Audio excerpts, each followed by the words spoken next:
না করেতা তুমি করেতে কেউ কেন যায় না তাই লাল পিঠে ছিল না দুটি কাকা চুমা চলে খেতে পায় না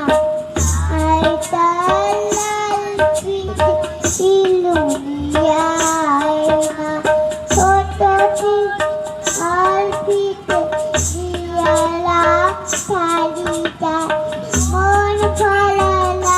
নিয়ে হলো মুখ ভারিটা কাটা ভরা পান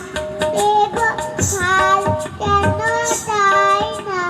তাই গায়ে লাল পিঠে চিনি যায় না দুটি কাকা চুলা চলে যেতে